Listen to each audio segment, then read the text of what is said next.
सभी प्यारे साथियों को गुड इवनिंग। मैं आपका दोस्त संकेत चौधरी स्वागत करता हूं आपके अपने परिवार रोजगार विद अंकित पे। आशा करता हूं कि आप सभी बेहतरीन जबरदस्त जिंदाबाद होंगे। माधुरी सिंह हैं, बहुत अच्छे। शोभित हैं, संजय गंगवार हैं, दामिनी मिश्रा हैं। चलो भाई, दिव्या कुमारी हैं, अशोक हैं, मुन्ना है, पूजा है। सभी प्यारे दोस्त एक बार क्लास से जुड़ेंगे, सभी को मेरी तरफ से नमस्कार है। आज की क्लास हमारी ज्योग्राफी की अंतिम क्लास होगी। इस क्लास में मैं वर्ल्ड के आपके प्रमुख पर्वत, प्रमुख पठार, मरुस्थल, नदियां, घास के मैदान, ये टॉपिक्स आज की क्लास में कवर कर रहे होंगे। आपको अभी क्लास के बीच में नोट करने की कोई भी आवश्यकता नहीं है, क्योंकि जो भी चीज मैं आपको पढ़ाऊंगा वो सारी मैंने पीडीएफ में नोट की हुई है। मैं पीडीएफ एप्लीकेशन में यही डलवा दूंगा, और आपको अगर नोट करना हो तो आप बाद में नोट कर लीजिएगा, अभी क्लास के साथ पढ़ लीजिएगा, अभी क्लास में फोकस कीजिएगा। ठीक है ना भाई? तो प्रीवियस ईयर की बात करूं तो यहां से 3-4 क्वेश्चन बने, बहुत ज्यादा क्वेश्चन यहां से नहीं पूछे गए हैं, लेकिन फिर भी जो चीजें इंपॉर्टेंट हैं मैं वो आपके लिए निकाल के लेके आया हूं। ठीक है बच्चे? और आज की क्लास हमारी ज्योग्राफी की अंतिम क्लास होगी। मंडे से हम मिलान सीरीज में मिलान कर रहे होंगे। सबसे पहले जो मंडे को हमारी मिलान सीरीज होने वाली है, उसमें जो मैं टॉपिक डिस्कस करूंगा वो इंडियन ज्योग्राफी के होंगे, भारत का भूगोल। इंडियन ज्योग्राफी उसमें हम कवर कर रहे होंगे, यानी कि इंडियन ज्योग्राफी के 50 क्वेश्चन होंगे बच्चे, 50 से 60 क्वेश्चन। इन 50 से 60 क्वेश्चन का मतलब होगा कि आप सीधे सीधे से 200 से 250 क्वेश्चन तैयार कर रहे होंगे। ठीक है ना भाई? पूरा रिवीजन इन्हीं 50-60 क्वेश्चन में पूरी इंडियन ज्योग्राफी का आपके सामने हो रहा होगा, यानी कि ये ऐसे क्वेश्चन होंगे। बड़ी मेहनत से क्वेश्चन तैयार कर रहे हैं हम, और नवीन सर की क्लास होगी पहले, फिर मेरी क्लास होगी, फिर आपका पॉलिटी की क्लास होगी। तो पहले मैं ज्योग्राफी कराऊंगा, पहली क्लास में इंडियन ज्योग्राफी, दूसरी क्लास में वर्ल्ड ज्योग्राफी, तीसरी क्लास इकोनॉमी की, और चौथी क्लास भी इकोनॉमी की। तो ये 4 क्लास आपकी तैयारी में एक बच्चे ऐसा मान लो कि रामबाण साबित होंगी। ठीक है? चलो बहुत अच्छे, तो जुड़ जाओ एक बार सभी बच्चे क्लास के साथ। चलो, अगर मैं बात करूं यहां आपसे, तो सबसे पहले पर्वतों की बात करते हैं। तो विश्व के प्रमुख पर्वत, वो पर्वत नाम क्या है पर्वत का, किस देश या किस महाद्वीप में है, और उनकी सबसे ऊंची चोटी कौन सी है। ये 3 यहां पर इंपोर्टेंट बात हो गई। और भी कोई खास बात होगी पर्वत के बारे में तो मैं वहीं लिख दूंगा। नंबर 1 की बात करूं तो बेटा पहला पर्वत है जिसका नाम है एंडीज पर्वत। एंडीज पर्वत कहां पड़ता है? दक्षिण अमेरिका, साउथ अमेरिका में। बेटा एंडीज पर्वत के बारे में खास बात यह, चिली, पेरू, अर्जेंटीना देशों के अंदर है। इसकी जो लंबाई है वो सबसे ज्यादा है। विश्व का सबसे लंबा पर्वत एंडीज पर्वत है, दक्षिण अमेरिका में है। इसकी सबसे ऊंची चोटियां माउंट एकांकागुआ, मैंने आपको बताया था सबसे ऊंचा मृत ज्वालामुखी भी है। और यह कहां पड़ता है? एकांकागुआ चोटी कहां है? अर्जेंटीना और चिली की सीमा पर, 2 देशों की सीमा पर है। अर्जेंटीना और चिली, अर्जेंटीना और चिली की सीमा पर है, दोनों की सीमा पर है एकांकागुआ चोटी, ध्यान रखिएगा। तो विश्व का सबसे लंबा पर्वत एंडीज पर्वत। ठीक है ना भाई? दूसरे नंबर पे बात करूं बेटा हिमालय पर्वत। हिमालय पर्वत कौन नहीं जानता, एशिया के अंदर आता है। माउंट एवरेस्ट बेटा इसकी सबसे ऊंची चोटी है, ये वर्ल्ड की भी सबसे ऊंची चोटी है। ये नेपाल और तिब्बत की सीमा पर स्थित है, नेपाल और तिब्बत की सीमा पर स्थित है माउंट एवरेस्ट। इसे नेपाल में सागरमाथा और चीन में चीमालुंगमा कहते हैं। यह विश्व का सबसे ऊंचा पर्वत है, यह विश्व का सबसे लंबा पर्वत है एंडीज पर्वत। बात क्लियर है? वॉइस अटक रही है बेटा, अटकनी तो नहीं चाहिए। ठीक है ना भाई? सर महाद्वीप, बेटा ये महाद्वीपों के बारे में ही तो सारी चीजें। पर्वत कहां, हमारे गांव में थोड़ी ना है बेटा, ये महाद्वीपों में ही है पर्वत। तो महाद्वीप में आपको इंपोर्टेंट करवा रहा हूं, जो चीजें इंपोर्टेंट एग्जाम में पूछी जाती हैं। ठीक है ना भाई? तो चीजों को समझिएगा। ठीक है ना भाई?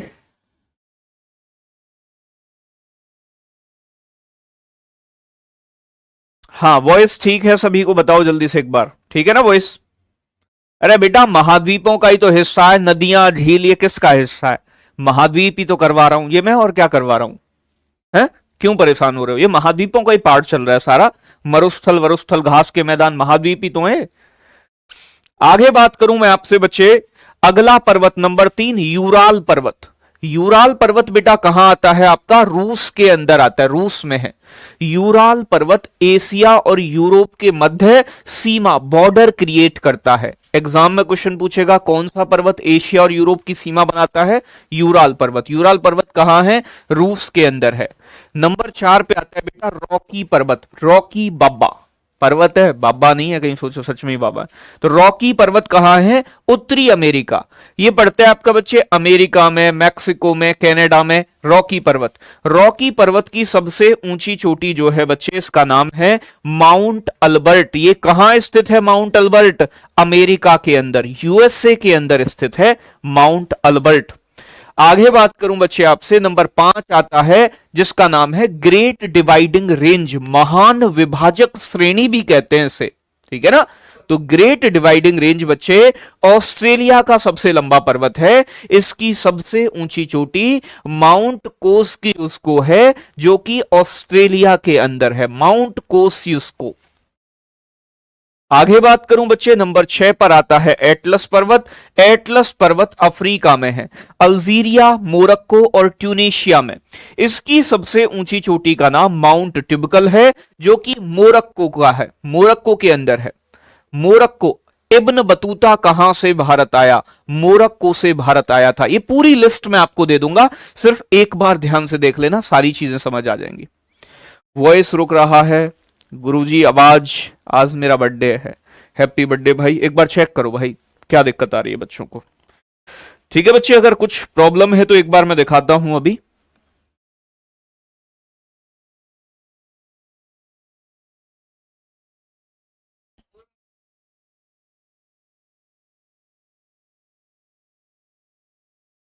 ठीक है ना भाई, अब देखो एक बार।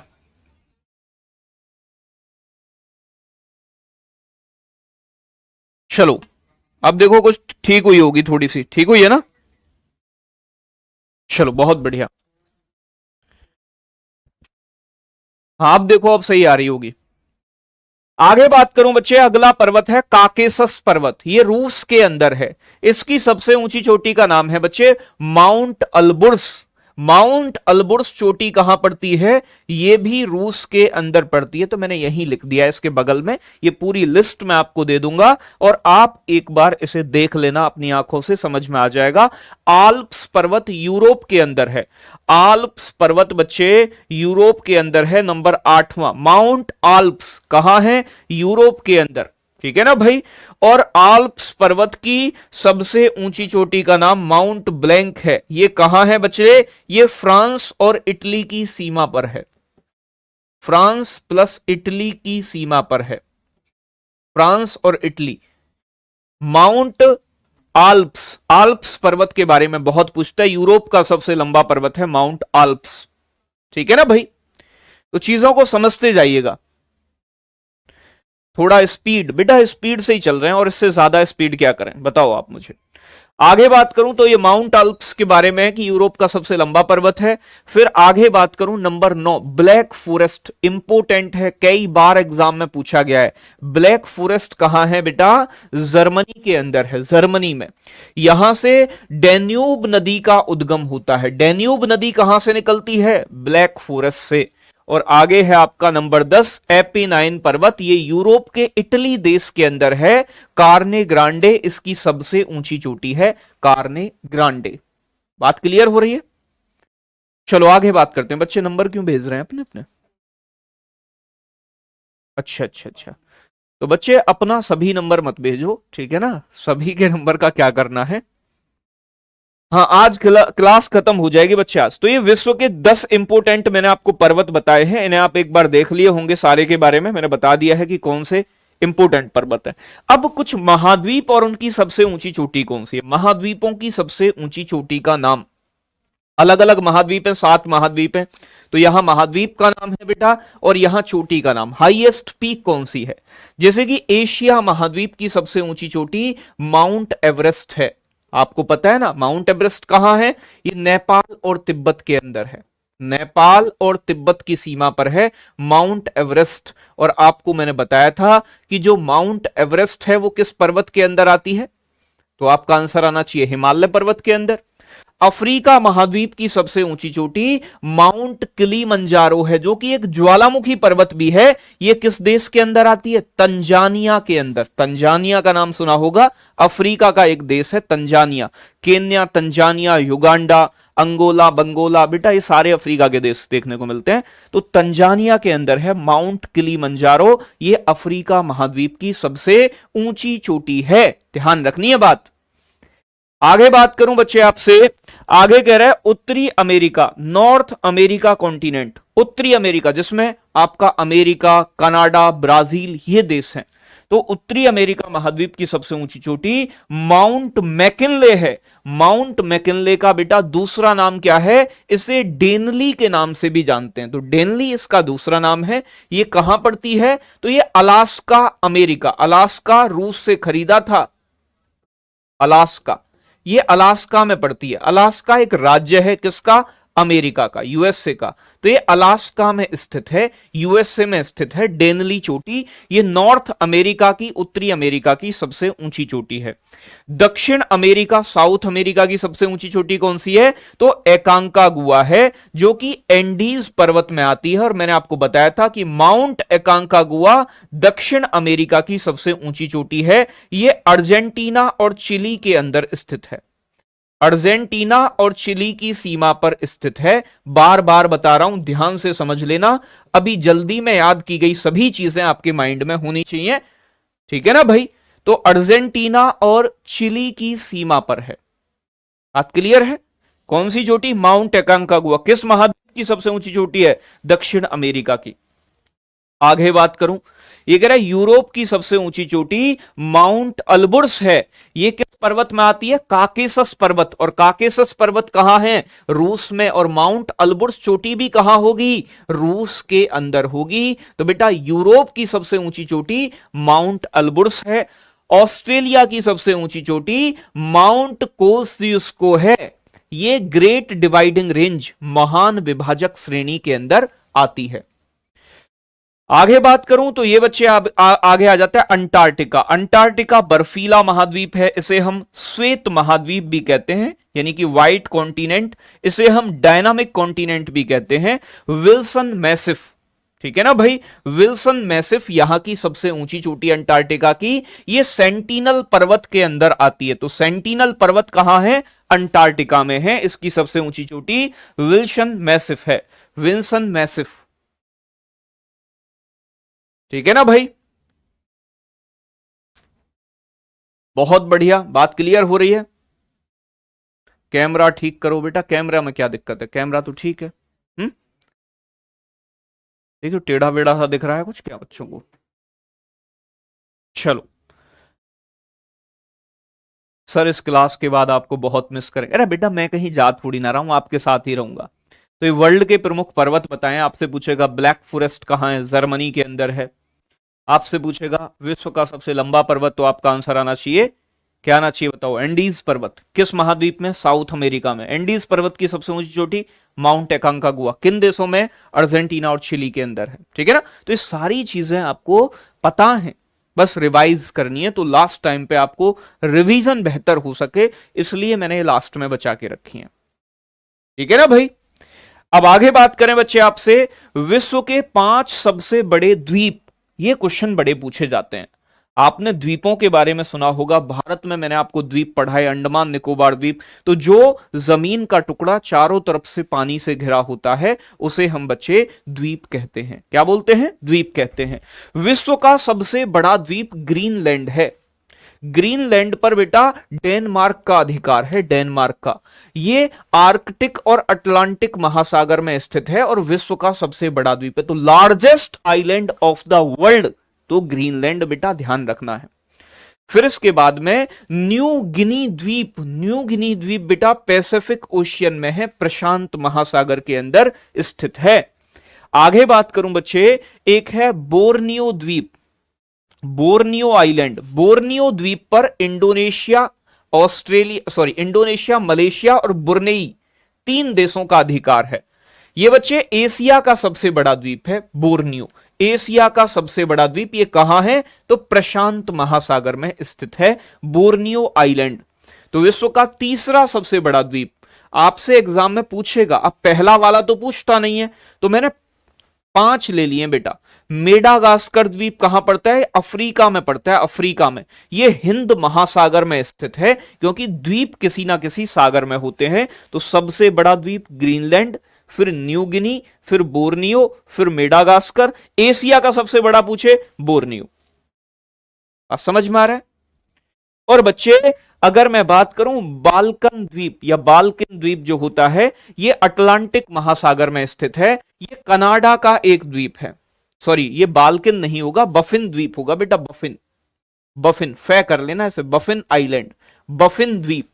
तो बफिन द्वीप बेटा कहां का है? ये कनाडा का द्वीप है। ये विश्व का 5वां सबसे बड़ा द्वीप है, बफिन आइलैंड। और ये लेखपाल के पेपर में पूछा गया। अभी जो लेखपाल, यूपी लेखपाल का पेपर हुआ है, इसमें पूछा गया था कि बफिन द्वीप किस देश का है? कनाडा का है। ठीक है ना? तो जो भी चीजें मैं आपको बता रहा हूं बहुत बहुत इंपॉर्टेंट है। ठीक है ना भाई? तो बात समझ में आ रही है? विश्व का सबसे बड़ा द्वीप कौन सा है? ग्रीनलैंड। ग्रीनलैंड पर अधिकार किसका है? डेनमार्क का। ये किस महासागर में है? मैंने यहां लिखा हुआ है, समझ लेना एक बार। मेडागास्कर हिंद महासागर में। बोर्नियो एशिया का सबसे बड़ा द्वीप है, याद रखिएगा। 5 बड़े द्वीप हैं। 49 डिग्री अक्षांश रेखा यूएसए और कनाडा की सीमा बनाती है। और विश्व की सबसे लंबी सीमा रेखा भी किन देशों के बीच में है? अमेरिका और कनाडा के बीच में। लगभग 8800 किलोमीटर की सीमा है। 8800 किलोमीटर, 8800 किलोमीटर की सीमा है। इसे सबसे शांत सीमा रेखा भी कहा जाता है। ठीक है ना भाई? हाँ, पीडीएफ में बेटा सभी चीजें सही मिलेंगी आपको, परेशान मत हो। ऐसे के ऐसे ही दे दूंगा मैं पीडीएफ। जो बोर्ड वाली पीडीएफ है ना, यही मिल जाएगी। तो सारी चीजें आपको बड़े प्यार से समझ में आएंगी और दिखाई भी देंगी। बात क्लियर है? तो 5 बड़े द्वीप भी देख लिए हमने। इसके बाद मैं बात करूं विश्व के प्रमुख पठार। पठार क्या होते हैं? मैंने आपको भारत में भी पठार पढ़ाए हैं, जैसे कि आपका छोटे नागपुर का पठार। तो जमीन से ऊपर उठा हुआ भाग जो ऊपर से फ्लैट हो, उसे हम पठार यानी कि प्लेट्यू कहते हैं। पठार क्या होते हैं? चट्टानों के बने होते हैं। कुछ पठार जो विश्व के पूछे जाते हैं, वो डायरेक्ट पूछता है कि ये वाला पठार कहां है। देश के नाम आपको पता होने चाहिए। जैसे कि आपने सुना होगा बच्चे, कोलोराडो प्लेट्यू, कोलोराडो का पठार। कोलोराडो का पठार बेटा, कोलोराडो का पठार अमेरिका के अंदर है। यह अंतर पर्वतीय, अंतर पर्वतीय का मतलब है पर्वतों के बीच में है। कोलोराडो नदी यहां पर ग्रांड कैनियन बनाती है। ग्रांड कैनियन, ग्रांड कैनियन कहां स्थित है? अमेरिका के अंदर, यूएसए के अंदर है ग्रांड कैनियन। ग्रांड कैनियन का मतलब है नदी जब पठार को काट के गड्ढा कर दे तो उसे कैनियन कहा जाता है। तो एग्जाम में क्वेश्चन पूछेगा सबसे बड़ा कैनियन कौन सा है? Grand canyon. ग्रांड कैनियन कौन बनाती है? कोलोराडो नदी बनाती है। कोलोराडो का पठार कहां है? अमेरिका के अंदर है, कोलोराडो प्लेट्यू। बात क्लियर है?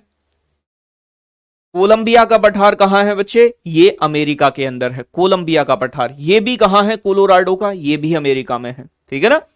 देखो एक छोटी सी चीज जो आपको समझनी है बच्चे, अगर हमारे पास समय होता, आपको पता है 2 महीने का समय मिला है हमें कुल, और 2 महीने के समय में ज्योग्राफी इकोनॉमिक्स खत्म करना एक बहुत बड़ा टास्क है। आपने भी बहुत मेहनत की है और आपके साथ साथ आपके टीचर्स ने भी पूरी मेहनत की है, और आपको ये दिखती भी है। ठीक है ना? तो एक सीमित समय में सिर्फ वही चीजें पढ़ी जा सकती हैं जो एग्जाम ओरिएंटेड हैं और एग्जाम के लिए अच्छी हैं। तो इसलिए सभी बच्चों से निवेदन है कि देखो मैंने मैक्सिमम जितनी भी चीजें, और कहीं से कोई छोटी मोटी चीज बच भी रही होगी ना, तो मिलान सीरीज है, गागर में सागर है, अभी हमारे पास 2 ब्रह्मास्त्र और भी हैं। तो अगर कोई चीज बच रही होगी छोटी मोटी, तो मैं उनमें जरूर कवर करा दूंगा, आप परेशान मत होइएगा। ठीक है ना भाई? हाँ बेटा, ऐसे ही मिलेगी पीडीएफ, आप बिल्कुल परेशान मत होइएगा। जो भी चीजें मैं बता रहा हूं समझो चीजों को। देखो एक चीज है बेटा जो आपको समझनी पड़ेगी। कोलंबिया का पठार अमेरिका के अंदर है, कोलोराडो का पठार भी अमेरिका के अंदर है, याद रखिएगा। कैनेडियन सिल्ड, कैनेडियन मतलब बेटा कनाडा, कनाडा मतलब कनाडा, तो कैनेडियन सिल्ड को हम लॉरेंशियन प्लेट्यू भी कहते हैं, लॉरेंशियन पठार, ये कनाडा के अंदर है कैनेडियन सिल्ड। मैक्सिको का पठार बेटा मैक्सिको में होगा, सीधा सीधा सा देशों के नाम से। पामीर का पठार सुना होगा, पामीर का पठार कजाकिस्तान, किर्गिस्तान, अफगानिस्तान, चीन, इन देशों के अंदर फैला हुआ है। पामीर के पठार को रूफ ऑफ द वर्ल्ड, विश्व की छत के नाम से भी जाना जाता है। तो विश्व की छत किसे कहते हैं? पामीर प्लेट्यू, पामीर के पठार को कहते हैं। बात समझ में आ रहा है? तो पामीर का पठार विश्व की छत कहलाता है। मैक्सिको का पठार मैक्सिको में है। कैनेडियन सिल्ड पठार बेटा कनाडा के अंदर है। आगे बात करूं तिब्बत का पठार, तिब्बत का पठार चाइना के अंदर है, चाइना के तिब्बत क्षेत्र में। यह विश्व का सबसे ऊंचा पठार है, इसकी ऊंचाई लगभग 4000 मीटर है। आगे बात करूं पेंटागोनिया का पठार, पेंटागोनिया प्लेट्यू अर्जेंटीना और चिली के अंदर स्थित है। पेंटागोनिया का पठार। दक्कन का पठार आपने पढ़ा होगा, दक्कन लिख दिया है तो ये बेटा दक्कन है, दक्कन, ठीक है ना। दक्कन का पठार भारत के अंदर है। और बच्चे शान का पठार बहुत इंपॉर्टेंट है, म्यांमार के अंदर है। म्यांमार हमारा पड़ोसी देश। इरावती नदी कहां बहती है? म्यांमार में। आगे बात करूं बच्चे अनातोलिया का पठार, बहुत फेमस, तुर्की के अंदर है। और तुर्की के दो पर्वत हैं, एक का नाम है पेंटिक और एक का नाम है टोरस। पेंटिक और टोरस पर्वत भी तुर्की के अंदर हैं। तो अनातोलिया का पठार, अनाटोलिया या तोलिया एक ही बात है दोनों। तो अनातोलिया का पठार बेटा तुर्की के अंदर है। कटंगा पठार कांगो के अंदर है, कटंगा, ठीक है ना भाई। पोटाहार प्लेट्यू बहुत इंपॉर्टेंट है बेटा, पाकिस्तान के अंदर है पोटाहार पठार। लोएस का पठार चीन में है। किम्बरले का पठार ऑस्ट्रेलिया में है। और याकूत का पठार रूस के अंदर है। तो ये टोटल 15 पठार हैं जो बहुत इंपॉर्टेंट है। बात समझ में आ रहा है ना? एक कह रहे हैं रूस यूरोप में है या एशिया में। बेटा रूस का कुछ हिस्सा तो यूरोप में आता है, बाकी हिस्सा रशिया मतलब एशिया में आता है। समझ में आ रहा है? रूस के एशिया वाले हिस्से को साइबेरिया कहा जाता है।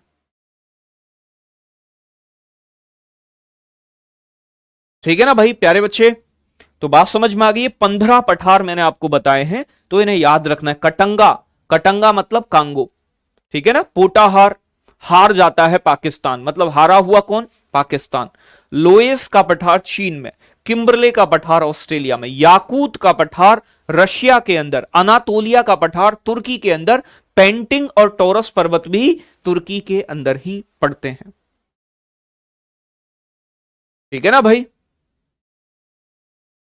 चलो भाई आगे बात करूं बच्चे आपसे विश्व के प्रमुख मरुस्थल। मरुस्थल को बोलते हैं बेटा डेजर्ट, यानी कि रेगिस्तान जो होते हैं, डेजर्ट।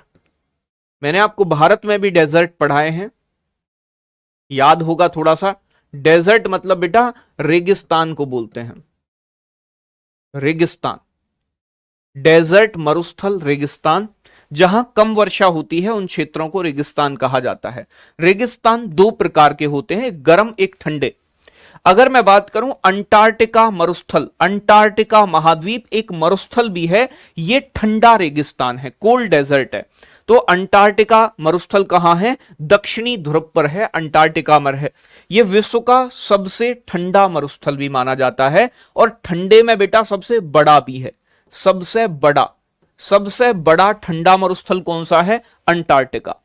आर्कटिक मरुस्थल कहां है बेटा? उत्तरी ध्रुव पर पड़ता है, उत्तरी ध्रुव पर। दक्षिणी ध्रुव पर नीचे की साइड अंटार्कटिका, ठीक है ना। सहारा मरुस्थल के बारे में आपने सुना होगा। सहारा मरुस्थल कहां है? अफ्रीका महाद्वीप में। यह 11 देशों में फैला है। यह विश्व का सबसे बड़ा गर्म मरुस्थल है, सबसे बड़ा गर्म मरुस्थल। गर्म, ऊपर वाले दोनों कैसे हैं? ठंडे मरुस्थल हैं।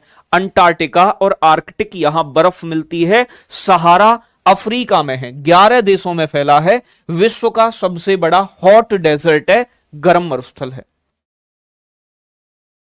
अरे बेटा पीडीएफ मिलेगी, प्रीति देवी गुड़िया सभी से बता दिया है मैंने कि पीडीएफ यही वाली दूंगा, जिससे कि आप रिवीजन मार लो अच्छे तरीके से। ठीक है ना भाई? बहुत अच्छे। अगर मैं बात करूं आगे अब से अरब का मरुस्थल, अरेबियन डेजर्ट। अक्षय कुमार का गाना आया, आजा मैं तुझे दिला दूं बुर्ज खलीफा। तो बेटा बुर्ज खलीफा में रेत में लौट रहे हैं अक्षय कुमार साहब। तो कौन सा डेजर्ट है? अरब का डेजर्ट। अरब का डेजर्ट जिसमें आपका यूएई संयुक्त अरब अमीरात आता है, सऊदी अरब आता है बेटा, तो ये अरब का मरुस्थल है। ये अरब प्रायद्वीप यानी कि अरब के देशों में स्थित है, जैसे कि सऊदी अरब वगैरह। एशिया का सबसे बड़ा मरुस्थल है अरब का मरुस्थल। अरब के मरुस्थल के दो भाग हैं, एक का नाम है रूब अल नफद, ठीक है ना, ये मैं ठीक करे दे रहा हूं, ये गलत लिखा हुआ है, इसका नाम है बेटा रूब अल नफद, रूब अल नफद, नफद, और दूसरा है रूब अल खादी।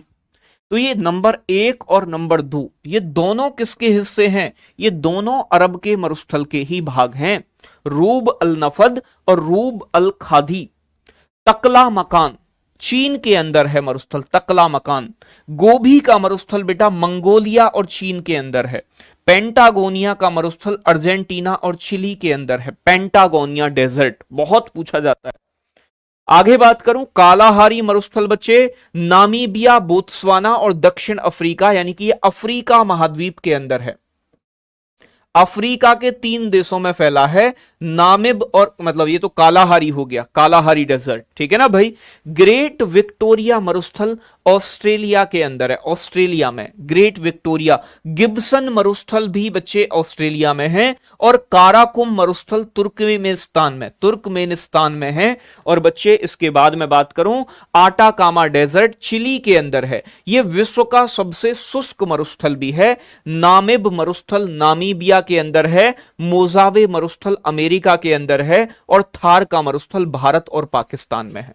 तो ये 15 इंपोर्टेंट मरुस्थल हैं जो कि बहुत ही इंपोर्टेंट है, ठीक है ना भाई। थार का मरुस्थल भारत और पाकिस्तान, मोजावे मरुस्थल यूएसए में, नामिब मरुस्थल नामीबिया में, आटाकामा मरुस्थल बच्चे चिली के अंदर है, विश्व का सबसे शुष्क मरुस्थल। कालाहारी नामीबिया, बोत्सवाना अफ्रीका, दक्षिण अफ्रीका, अफ्रीका महाद्वीप में। ग्रेट विक्टोरिया ऑस्ट्रेलिया में, गिब्सन मरुस्थल ऑस्ट्रेलिया में, काराकुम मरुस्थल तुर्कमेनिस्तान में। बच्चे इधर बात करूं, पेंटागोनिया अर्जेंटीना चिली, गोभी का मरुस्थल मंगोलिया चीन, तकला मकान चीन में, अरब का मरुस्थल बच्चे सऊदी अरब में, अंटार्कटिका ठंडा मरुस्थल सबसे बड़ा, ये आर्कटिक मरुस्थल उत्तरी ध्रुव पर, सहारा मरुस्थल विश्व का सबसे बड़ा गर्म मरुस्थल, ठीक है ना भाई। चलो, चाय नहीं, तो बात समझ में आ रही होगी यहां तक आपके सभी के। देखो मैंने बहुत ज्यादा चीजें इसलिए नहीं ली हैं कि आप इतनी सारी याद नहीं कर पाओगे, और याद ना कर पाओ तो उसका कोई फायदा नहीं है फिर। अब बात करूं मैं, विश्व की प्रमुख झील कौन सी है, important lakes of the world.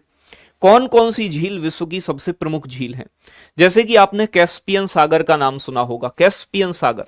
Caspian Sagar Asia के अंदर आती है, विश्व की सबसे बड़ी खारे पानी की झील है कैस्पियन सागर। कैस्पियन सागर से 5 देश अपनी सीमा बनाते हैं। कितने देश बेटा?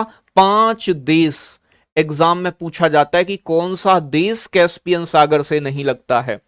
तुर्कमेनिस्तान, कजाकिस्तान, रूस बेटा, अजरबैजान और ईरान, ये 5 ऐसे देश हैं जिनकी सीमा कैस्पियन सागर से लगती है। ये विश्व की सबसे बड़ी खारे पानी की झील है कैस्पियन सागर, नाम सुना ही होगा।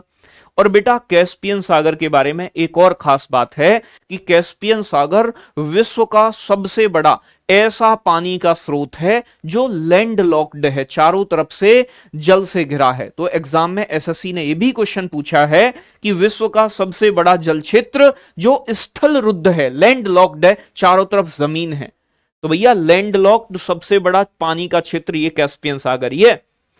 बैकाल झील कहां है बेटा? रशिया के अंदर है, रूस के अंदर है। विश्व की सबसे गहरी झील कौन सी है? तो बैकाल झील है, लेक बैकाल। वॉन झील है एक बेटा, वॉन झील। वॉन झील तुर्की के अंदर है, विश्व की सर्वाधिक लवणता वाली झील, सबसे ज्यादा खारी पानी की झील। इसके 1 लीटर पानी से 330 ग्राम नमक प्राप्त किया जा सकता है, इतनी खारी है वॉन झील। विश्व की सबसे, तुर्की के अंदर है, ठीक है ना भाई। बेटा झील और सागर में अंतर क्या होता है? देखो सागर ज्यादातर जो होते हैं ना, सागर झील से आकार में बड़े होते हैं, ठीक है ना। ज्यादातर नहीं कहूंगा, ज्यादातर कह रहा हूं मैं, सभी नहीं। तो दोनों पानी के क्षेत्र होते हैं, कोई विशेष अंतर इनके अंदर देखने को नहीं मिलता है। अब देखो, जैसे कि आपने सुना होगा मृत सागर के बारे में। मृत सागर ये नाम सागर है इसका, है ये झील ही मृत सागर, ठीक है ना। तो मृत सागर इजराइल और जॉर्डन, इजराइल बेटा सबका कबूतर बना देने वाला देश, बड़ा खतरनाक। तो मृत सागर बच्चे इजराइल और जॉर्डन की सीमा पर है। विश्व का सबसे गहरा बिंदु इसी के अंदर है। जमीन के ऊपर कोई गहरा बिंदु है ना, deepest point of the world, ये तो जमीन के ऊपर सबसे गहरा बिंदु है मृत सागर। मेरियाना गर्त बेटा समुद्र के अंदर सबसे गहरा बिंदु है।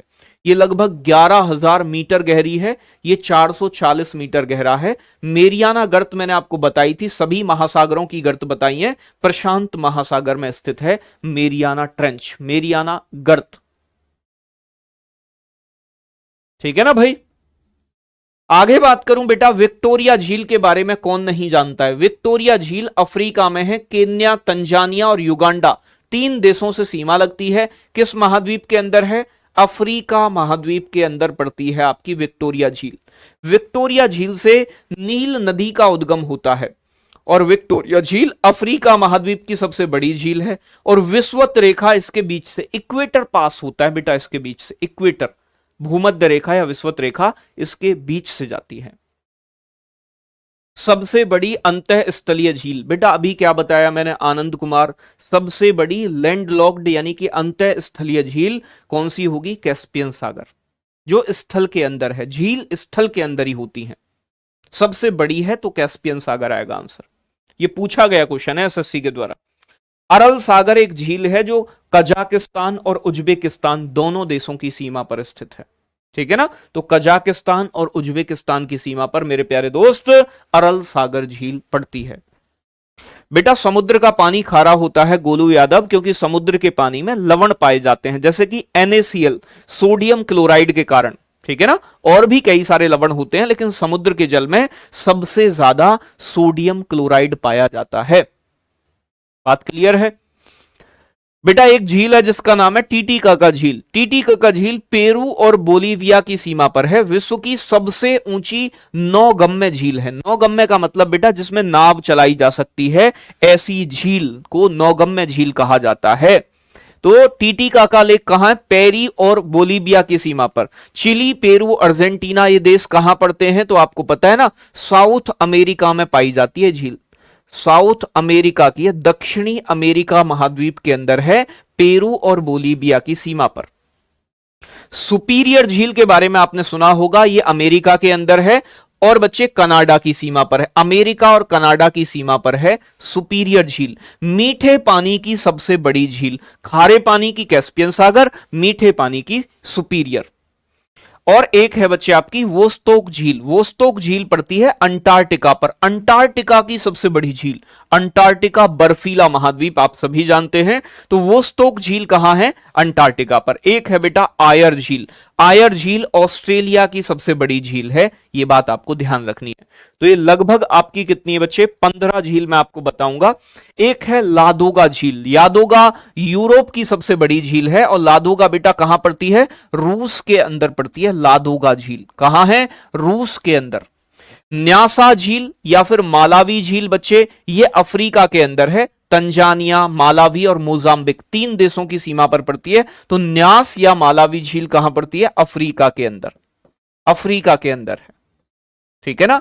आगे बात करूं, ग्रेट स्लेव झील पड़ती है कनाडा के अंदर। ग्रेट बियर झील भी कनाडा के अंदर। मिशिगन झील यूएसए और कनाडा की सीमा पर। काला सागर, ब्लैक सी, एग्जाम में कई बार पूछा गया है कि काला सागर से किन देशों की सीमा लगती है? तो काला सागर, ब्लैक सी, बुल्गारिया, रोमानिया, रूस, यूक्रेन का युद्ध चल रहा है भी पता है, और तुर्की, ये 5 देश ऐसे हैं जो ब्लैक सी के साथ अपनी सीमा बनाते हैं, काला सागर से अपनी झील मतलब सीमा लगाते हैं। तो बुल्गारिया, रोमानिया, रूस, यूक्रेन और तुर्की 5 देशों से काला सागर, ब्लैक सी की सीमा लगती है, ठीक है ना भाई। बात क्लियर हो रही है सभी बच्चों के?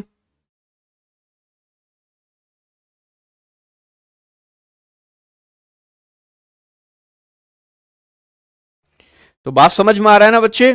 तो सबसे बड़ी झील कौन सी है? कैस्पियन सागर। और पूछे कि स्थल रुद्र झील या अंतर स्थलीय झील कौन सी है सबसे बड़ी? तो कैस्पियन सागर। मीठे पानी की सबसे बड़ी झील पूछे, सुपीरियर झील। सुपीरियर कहां पड़ती है? यूएसए और कनाडा की सीमा पर पड़ती है।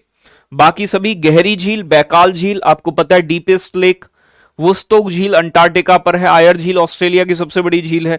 तो सारी झील मैंने जो इंपोर्टेंट है सारी कवर की है, बिल्कुल परेशान होने की बात नहीं है। विश्व के प्रमुख नदियां एवं जलप्रपात। नदी और जलप्रपात, पहले नदी पढ़ेंगे फिर जलप्रपात। तो 5 वर्ल्ड के सबसे इंपोर्टेंट जलप्रपात भी मैं लेके आया हूं और कुछ नदियां जो बहुत इंपोर्टेंट है। जैसे कि मैं बात करूं, पहली नदी है बेटा नील नदी। नील नदी अफ्रीका महाद्वीप में बहती है। यह विश्व की सबसे लंबी नदी है नील नदी। इसकी लंबाई लगभग 6695 किलोमीटर है। इसका उद्गम जो होता है विक्टोरिया झील से निकलती है और भूमध्य सागर में अपना पानी गिरा देती है। तो निकलती कहां से है? विक्टोरिया झील कहां पड़ती है? अफ्रीका में, केन्या, तंजानिया और युगांडा की सीमा पर। इसे मिस्र का वरदान कहते हैं। किसे? नील नदी को। तो वर्ल्ड की सबसे लंबी नदी कौन सी है? नील नदी। याद रखिएगा, बहुत इंपॉर्टेंट है नील नदी और ये एग्जाम में पूछी जाती है। ठीक है ना भाई, बात क्लियर है?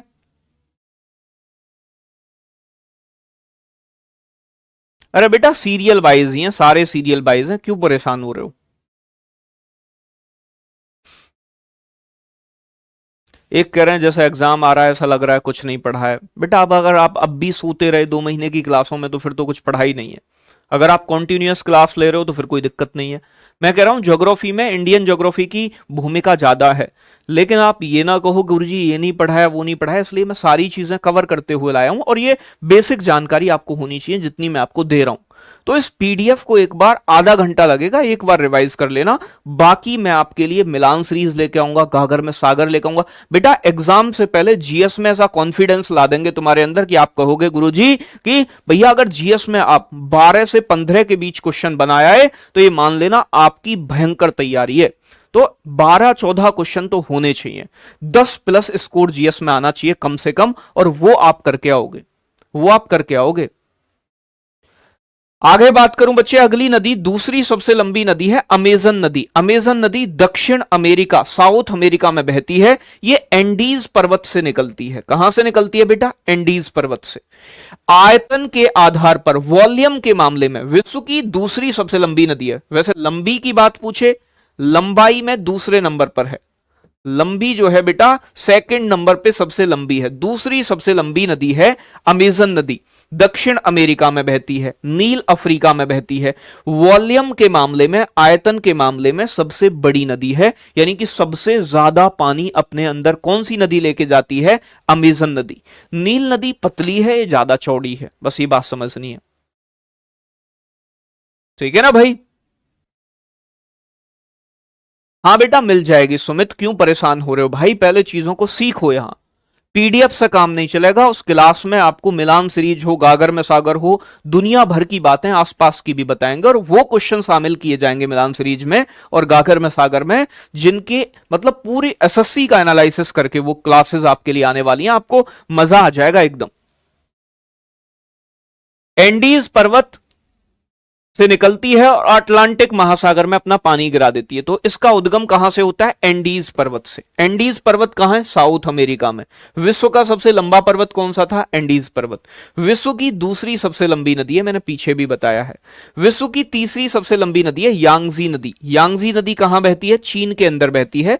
यह एशिया की सबसे लंबी नदी है। ठीक है ना भाई? एशिया की। और बच्चे इसका उद्गम कहां से होता है? तिब्बत के पठार से होता है और येलो सागर, पीला सागर में अपना पानी गिरा देती है। तो विश्व की तीसरी सबसे लंबी नदी है यांगजी नदी, चीन में बहती है, एशिया की सबसे लंबी नदी है। और बच्चे अफ्रीका की सबसे लंबी नदी पूछे तो कौन सी होगी? नील नदी, क्योंकि बहती है अफ्रीका में, विश्व की सबसे लंबी नदी है। दक्षिण अमेरिका की सबसे लंबी नदी अमेजन नदी है। तो ये नदियां आपको ध्यान रखनी है। मिसिसिपी नदी कहां बहती है बच्चे? यूएसए के अंदर बहती है, अमेरिका के अंदर। विश्व की चौथी सबसे लंबी नदी है। इसकी लंबाई बच्चे ध्यान रखना 5464 किलोमीटर है। इसका उद्गम जो होता है वो रेड रॉक पर्वत से होता है और मैक्सिको की खाड़ी में ये अपना पानी गिरा देती है। बात समझ में आ रही है थोड़ी सी? तो बिल्कुल यही चीज आपको ध्यान रखनी है। आगे बात करूं बच्चे, इरावती नदी। इरावती नदी बच्चे म्यांमार की सबसे लंबी नदी है। म्यांमार हमारा पड़ोसी म्यांमार। इरावती एसएससी ने पूछा है कई बार, तो ध्यान रखना है। मिसिसिपी चौथी सबसे बड़ी नदी है।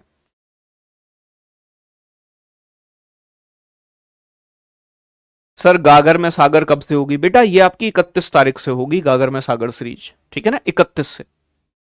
आप देख रहे हो ना, आपके नंबर अच्छे आए इसके लिए हमने पूरा प्रयास किया है, और आगे भी आपके लिए जितनी मेहनत हो पाएगी आपके एग्जाम तक आपके साथ करेंगे, आप निश्चिंत रहिएगा। तो इरावती नदी कहां बहती है बेटा? म्यांमार में। मिसिसिपी नदी अमेरिका में बहती है, यूएसए के अंदर बहती है, और ये बच्चे उत्तरी अमेरिका की सबसे लंबी नदी है। अमेरिका देश की भी सबसे लंबी नदी है। यह उत्तरी अमेरिका महाद्वीप की भी सबसे लंबी नदी है। इरावती नदी म्यांमार में बहती है। देखो विश्व की सबसे लंबी नदी नील नदी अफ्रीका में बहती है, तो अफ्रीका की भी सबसे लंबी नदी। फिर इसके बाद अमेजन नदी सबसे चौड़ाई में ज्यादा है, चौड़ाई में सबसे ज्यादा पानी लेके जाती है, तो आयतन में सबसे बड़ी नदी है, और लंबाई के मामले में दूसरी सबसे लंबी नदी है। तीसरी लंबी नदी यांगजी नदी जो कि चीन में बहती है, और ये एशिया की सबसे लंबी नदी है। चौथी मिसिसिपी नदी है बच्चे, यूएसए में बहती है, तो अमेरिका की सबसे लंबी नदी है, और नॉर्थ अमेरिका की भी सबसे लंबी नदी है। इरावती नदी म्यांमार की सबसे लंबी नदी है। मरे डार्लिंग नदी, मरे अरी मैया, ओ बेटा ये कैसा क्वेश्चन है, मरे डार्लिंग, ठीक है ना भाई। तो बच्चे मरे डार्लिंग तो कोई नहीं पता, अरे मम्मी मर गया ऐसे तो सुनी होगी। जब भी आपको दुख होता है तो भैया मर गए, तो बेटा डार्लिंग के चक्कर में पड़ोगे तो मरे। तो मरे डार्लिंग कहां है? ऑस्ट्रेलिया की नदी है, और ऑस्ट्रेलिया की सबसे लंबी नदी है। ऑस्ट्रेलिया का पर्वत कौन सा है? महान विभाजक श्रेणी, ग्रेट डिवाइडिंग रेंज से इसका उद्गम होता है, निकलती है। ऑस्ट्रेलिया का सबसे लंबा पर्वत भी है आपका कौन सा? Great dividing range. मैंने आपको बताया था कि ऑस्ट्रेलिया की सबसे लंबी पर्वत कौन सी है? महान विभाजक श्रेणी, ग्रेट डिवाइडिंग रेंज। वोल्गा नदी बहुत पूछी जाती है। वोल्गा नदी रूस में बहती है, और ये यूरोप महाद्वीप की सबसे लंबी नदी है। ये वोल्गाई पर्वत से इसका उद्गम होता है, और ये काला सागर में अपना पानी गिरा देती है, ब्लैक सी में, ठीक है ना भाई। तो ध्यान रखिएगा, वोल्गा नदी बड़ी इंपोर्टेंट नदी है।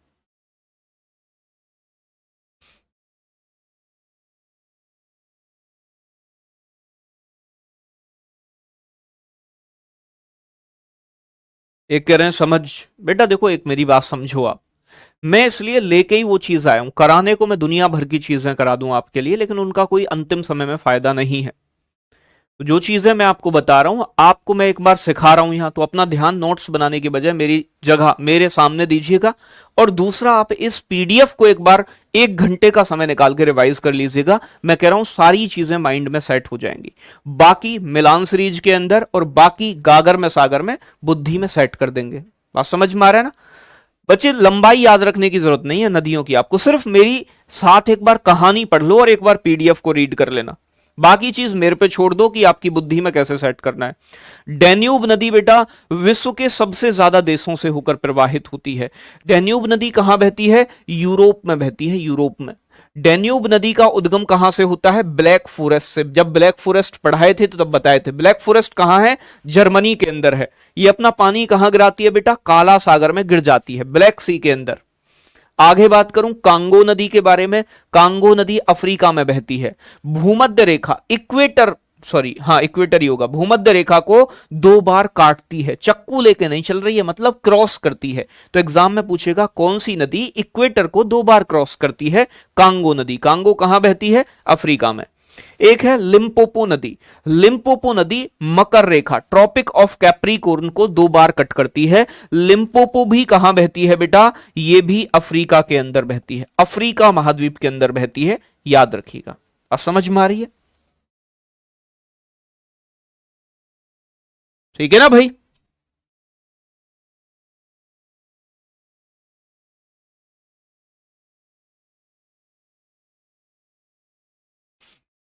आगे बात करूं बच्चे, अब देखो नोट्स बनाने के चक्कर में इन सब चक्करों में मत पड़ो। नोट्स बनाने हो बाद में बना लेना, एग्जाम दे लो पहले, इसे आप ऐसे ही पढ़ लेना। अब तक आपने बनाए, ठीक बात है, इसके मत बनाना। पो नदी है बेटा, पो नदी। पो नदी को बोलते हैं इटली की गंगा। तो इटली की गंगा किस नदी को कहा जाता है? पो नदी। टाइबर नदी, तो इटली की राजधानी रोम बेटा किस नदी के किनारे है? टाइबर नदी के किनारे है। सीन नदी के किनारे फ्रांस की राजधानी पेरिस स्थित है। तो पेरिस किस नदी के किनारे है? सीन नदी के किनारे, ठीक है ना। तो कुछ इंपोर्टेंट राजधानी जो है वर्ल्ड की किस नदी के किनारे है वो मैंने लिखी है यहां। स्प्री नदी जर्मनी की राजधानी बर्लिन, बर्लिन किसकी राजधानी है? जर्मनी की। ये किसके किनारे? स्प्री नदी के किनारे। एक थेम्स नदी है जिसे ब्रिटेन की गंगा कहते हैं और लंदन इसी के किनारे स्थित है। तो लंदन शहर किसके किनारे है? थेम्स नदी के किनारे है। आगे बात करूं बच्चे तो ये नदियां हमारी खत्म हो जाती है। नदियों के बारे में एक बार मैं दोबारा से आपको रिवीजन दे देता हूं छोटा सा। तो अगर मैं बात करूं यहां नील नदी विश्व की सबसे लंबी नदी, विक्टोरिया झील से निकलती है, अफ्रीका में बहती है। ये विक्टोरिया झील से निकल के भूमध्य सागर में गिरती है। मिस्र का वरदान इसे ही कहते हैं। अमेजन नदी आयतन में सबसे बड़ी नदी है वर्ल्ड में और लंबाई में दूसरी सबसे बड़ी नदी है, दक्षिण अमेरिका में बहती है। एंडीज पर्वत से निकल के अटलांटिक महासागर में गिर जाती है। यांगजी नदी चीन के अंदर बहती है, एशिया की सबसे लंबी नदी है। ध्यान रखिएगा, उद्गम तिब्बत के पठार से होता है और येलो सागर में गिर जाती है। मिसिसिपी अमेरिका में बहती है, उत्तरी अमेरिका की सबसे लंबी नदी है।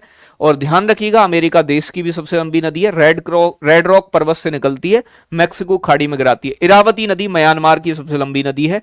मरे डार्लिंग ऑस्ट्रेलिया की सबसे लंबी नदी है। वोल्गा नदी यूरोप की सबसे लंबी नदी है। डेन्यूब नदी सबसे ज्यादा देशों से होकर बहती है, ब्लैक फॉरेस्ट से निकलती है। कांगो नदी अफ्रीका में बहती है, भूमध्य रेखा को काटती है। लिम्पोपो नदी बच्चे मकर रेखा को काटती है। बाकी पो, टाइवर, थेम्स ये मैंने आपको स्प्री बता दी है। आगे बात करूं मैं बच्चे कुछ जलप्रपात, ठीक है ना भाई। अगर मैं बात करूं मेरे प्यारे बच्चे कुछ जलप्रपात, 5 जलप्रपात इंपोर्टेंट वर्ल्ड के मैंने यहां लिए हैं। तो कौन कौन से जलप्रपात हैं? एक का नाम है बच्चे, एक पहला जलप्रपात है विक्टोरिया जलप्रपात। वाटरफॉल मतलब झरना। पहला है बेटा एंजिल जलप्रपात। एंजिल जलप्रपात वेनेजुएला के अंदर है। वेनु लिख रहा है ना, तो वेने होगा, वेनु नहीं होगा। वेनेजुएला के अंदर है। वेनेजुएला एक देश है दक्षिण अमेरिका का, साउथ अमेरिका का एक देश है वेनेजुएला। ये कोरोनी नदी बनाती है। तो कौन सी नदी बनाती है कौन सा जलप्रपात? जैसे कि भारत में आपने पढ़ा होगा शिव समुद्रम जलप्रपात है, इंद्रावती ये जलप्रपात है, बहुत सारे जलप्रपात हैं, ठीक है ना। तो एंजिल जलप्रपात बेटा ये कहां स्थित है? वेनेजुएला के अंदर कोरोनी नदी बनाती है। और एंजिल जलप्रपात बेटा विश्व का सबसे ऊंचा जलप्रपात है, highest waterfall in the world, विश्व का सबसे ऊंचा। तो विश्व का सबसे ऊंचा जलप्रपात कौन सा है? एग्जाम में प्रश्न आपसे पूछे तो आपका आंसर आएगा एंजिल वाटरफॉल। और भारत का सबसे ऊंचा कौन सा था? कूचिकल, याद करो, वालाही नदी पर है, कर्नाटक राज्य में। विक्टोरिया जलप्रपात बेटा, विक्टोरिया जलप्रपात जाम्बिया के और जिम्बाब्वे की सीमा पर स्थित है, 2 देशों के अंदर, जिम्बाब्वे और जाम्बिया। जाम्बेजी नदी बनाती है, अफ्रीका के अंदर है जाम्बिया और जिम्बाब्वे देश। जिम्बाब्वे की आपने सुना होगा, क्रिकेट टीम भी है, तो ये अफ्रीका के देश हैं। तो विक्टोरिया जलप्रपात अफ्रीका में है, ये आपका वेनेजुएला के अंदर है। एक है बच्चे नियाग्रा जलप्रपात, ये नियाग्रा है, नियाग्रा वाटरफॉल, ये यूएसए और कनाडा की सीमा पर है, अमेरिका और कनाडा की सीमा पर, सेंट लॉरेंस नदी बनाती है, ठीक है ना भाई। एक है आपका थोसेमाइट जलप्रपात, थोसेमाइट भी अमेरिका में है, ये मर्शिड नदी बनाती है, थोसेमाइट जलप्रपात। और शदरलैंड जलप्रपात न्यूजीलैंड के अंदर है, ये आर्थर नदी बनाती है। तो ये बेटा सबसे ऊंचे ऊंचे 5 जलप्रपात आपके सामने हैं और पांचों के पांचों बहुत इंपोर्टेंट भी हैं। गुरुजी घास कब करवाओगे? बेटा घास भी आज ही काटेंगे, टेंशन क्यों ले रहे हो? मैंने सिर्फ वही चीज उठाई हैं जो एग्जाम ओरिएंटेड हैं और एग्जाम में पूछी जाती हैं। जलप्रपात का मतलब है बेटा जब नदी पहाड़ों से नीचे गिरती है जमीन पर तो झरने के रूप में गिरती है। आपने बाहुबली मूवी देखी होगी, तो बाहुबली में प्रभास स्टार्टिंग में ही जब उनकी मम्मी जी शिवलिंग पर मतलब जल चढ़ाती हैं तो वो गिर जाती हैं शायद, तो उनका जो बेटा है प्रभास उस शिवलिंग को कंधे पर रख के ले जाके और झरने के नीचे रख देता है। आपने मूवियों में देखा होगा, बहुत सारे झरने आपको दिखाई देते हैं, तो उन्हीं झरनों की बात कर रहे हैं हम। बात क्लियर है? तो ये सारी चीजें बड़ी इंपॉर्टेंट हैं जो आपको ध्यान रखनी है। आगे बात करूं बच्चे घास के मैदान, तो जिन्हें घास के मैदान पढ़ने हैं वो घास के मैदान भी पढ़ो, ठीक है ना भाई। चलो, तो 10 घास के मैदान जो इंपोर्टेंट हैं। लानोस घास के मैदान कहां पाए जाते हैं? वेनेजुएला के अंदर, वेनेजुएला के अंदर, ये दक्षिण अमेरिका में पड़ता है वेनेजुएला। कैंपोस ब्राजील के अंदर पाए जाते हैं घास के मैदान, ये भी कहां है? साउथ अमेरिका, दक्षिण अमेरिका के अंदर। पंपास घास के मैदान अर्जेंटीना में, ये भी कहां है? साउथ अमेरिका में। बच्चे सवाना घास के मैदान कहां होते हैं? अफ्रीका महाद्वीप में। वेल्ड घास के मैदान दक्षिण अफ्रीका के अंदर, दक्षिण अफ्रीका, साउथ अफ्रीका देश के अंदर। सेलवास घास के मैदान बच्चे, सेलवास मिलते हैं दक्षिण अमेरिका में, साउथ अमेरिका में। स्टेपी घास के मैदान यूरेशिया में, यानी कि यूरेशिया का मतलब है यूरोप और एशिया, ये रूस और यूक्रेन के अंदर मिलते हैं, रूस और यूक्रेन के अंदर मिलते हैं। बात समझ में आ रही है? रूस यूक्रेन के अंदर मिलते हैं, आपके यूरेशिया के अंदर मिलते हैं स्टेपी घास के मैदान। बच्चे प्रेरी वेरी इंपोर्टेंट, प्रेरी घास के मैदान वेरी इंपोर्टेंट, ये अमेरिका और कनाडा के अंदर मिलते हैं ये घास के मैदान। प्रेरी ठंडे घास के मैदान है, बहुत इंपोर्टेंट है। प्रेरी घास के मैदान गेहूं और मक्का की खेती के लिए प्रसिद्ध है।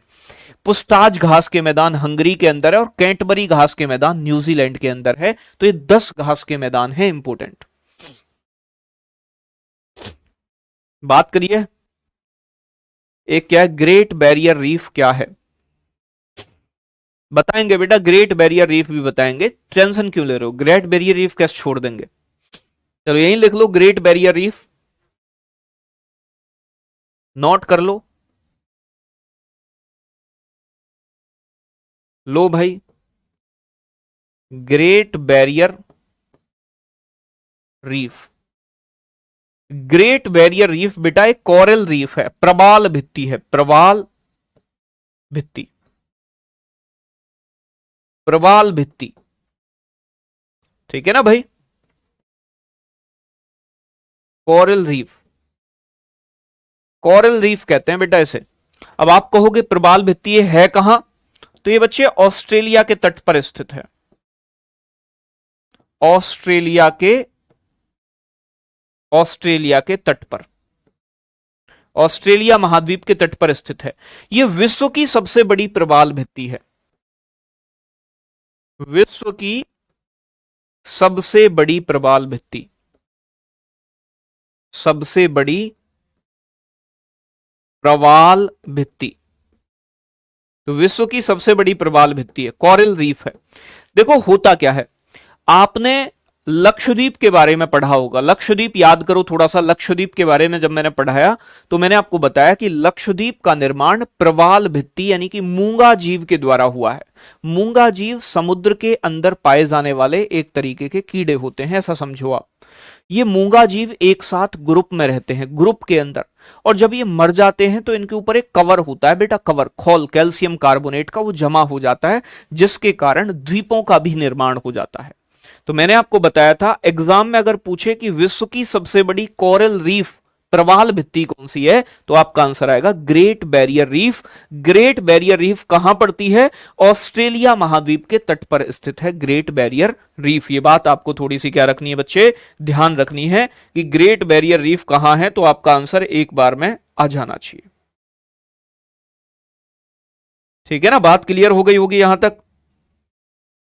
चलो बहुत बढ़िया, समझ में भी आया होगा, ग्रेट बैरियर रीफ भी समझ गए। प्रेरी घास के मैदान बेटा सबसे इंपोर्टेंट है इन सभी में, हालांकि पूछे सभी ही जाते हैं, तो कैंपोस पूछे, पंपास पूछे, ब्राजील अर्जेंटीना के अंदर है। सवाना भी बहुत इंपोर्टेंट है, सवाना घास के मैदान, ये कैसे हैं? गर्म घास के मैदान है सवाना, ठीक है ना भाई? अच्छा डाउन्स रह गए, तो भैया डाउन्स भी लिख लो। लो तुम मानोगे नहीं तो 11 नंबर और लिख लो डाउन्स। बेटा मुझे तो सब याद है, डाउन्स घास के मैदान बेटा यही लिख दिया, ऑस्ट्रेलिया में पाए जाते हैं, ऑस्ट्रेलिया में। तो डाउन्स घास के मैदान ऑस्ट्रेलिया के अंदर। बात समझ में आ रहा है ना? तो डाउन्स घास के मैदान, down down down dance, dance मतलब जाके कहां करोगे? ऑस्ट्रेलिया में। प्रेरी और सवाना सबसे ज्यादा इंपोर्टेंट है।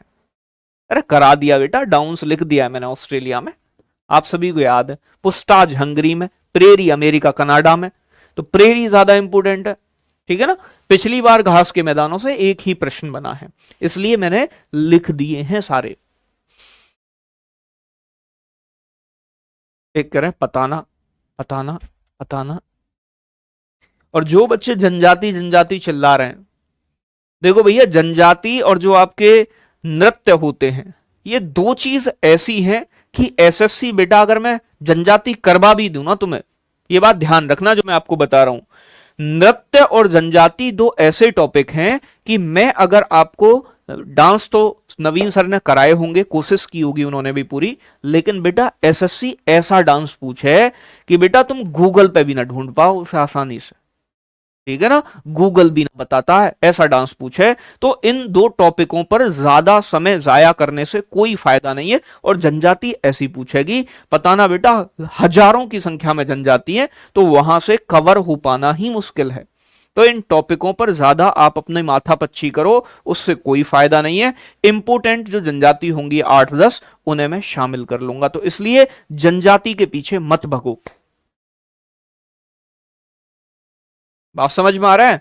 फिर भी जो इंपोर्टेंट होंगी मैं मिलान सीरीज में जरूर शामिल करूंगा 8-10 जनजाति, ठीक है ना। तो बेटा ये बात ध्यान रखिएगा कि जनजाति और नृत्य ये तो गूगल भी ना बतावे, उसका मास्टर तो बेटा क्या बताएगा। तो ये बड़ी इंपोर्टेंट चीजें होती हैं, ध्यान रखिएगा।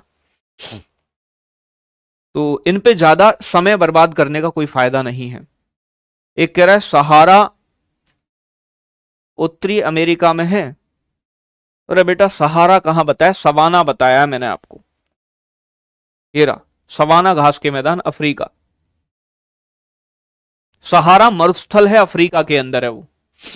आगे बात करूं, विश्व की प्रमुख जल संधियां कौन कौन सी हैं। जल संधि का मतलब होता है बेटा, मैंने आपको पढ़ाए थे चैनल या जल संधि, जैसे भारत में 10 डिग्री चैनल, डंकन पास, ये सारी चीजें मैंने आपको बताई हैं, ठीक है ना। अगर मैं बात करूं बच्चे आपसे जल संधियों के बारे में, तो स्वेज नहर भी एक जल संधि का ही काम करती है, यानी कि जो दो जगहों को जोड़ती हो, दो समुद्री क्षेत्रों को जोड़ती हो, उसे जल संधि कहते हैं। एक क्वेश्चन एसएससी जीडी का पूछा गया है बेटा, आपसे पूछा गया है कि मैं बताऊंगा, लास्ट में बता दूंगा कौन सा क्वेश्चन था। स्वेज नहर किसको जोड़ती है? स्वेज नहर कहां है? मिस्र के अंदर है, इजिप्ट के अंदर है। स्वेज नहर से एशिया और यूरोप कनेक्ट होते हैं। एशिया और यूरोप के लिए जहाज जाते हैं, एक जहाज फंस गया था आपने सुना होगा।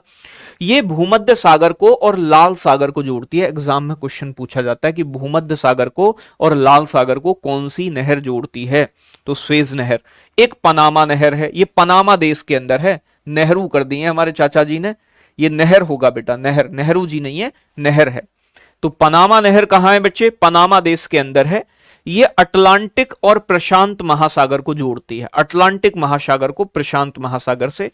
ये पनामा कैनाल कहां पड़ती है? पनामा देश के अंदर। ये उत्तरी अमेरिका और दक्षिणी अमेरिका महाद्वीप को भी अलग करती है। जिब्राल्टर जल संधि के बारे में सुना होगा। जिब्राल्टर जल संधि को भूमध्य सागर की कुंजी कहते हैं, क्योंकि अटलांटिक महासागर से अगर आपको भूमध्य सागर में आना है तो आप जिब्राल्टर जल संधि होके आओगे। तो जिब्राल्टर जल संधि भूमध्य सागर, मेडिटेरियन सी और अटलांटिक महासागर को कनेक्ट करती है। एसएससी जीडी 2021 का क्वेश्चन है, एक आपसे पूछा गया है कि लेब्राडोर सागर और भूमध्य सागर किसके हिस्से हैं? जब बेटा भूमध्य सागर अटलांटिक महासागर से कनेक्ट होता है तो इसका मतलब भूमध्य सागर अटलांटिक महासागर का हिस्सा होगा। तो आपसे दो प्रश्न, मतलब एक प्रश्न तो यह बना है कि लेब्राडोर सागर, मैंने आपको कल महाद्वीप महासागर बताए थे, तब भी बताया था कि लेब्राडोर सागर अटलांटिक महासागर में, बताई थी ना ये बात। बरमूडा ट्रायंगल भी अटलांटिक महासागर में, ये भी बताई थी। तो अगर आपसे क्वेश्चन आगे पूछ ले कि लेब्राडोर सागर और भूमध्य सागर किस महासागर के हिस्से हैं, तो बेटा ये आपके अटलांटिक महासागर के ही हिस्से हैं।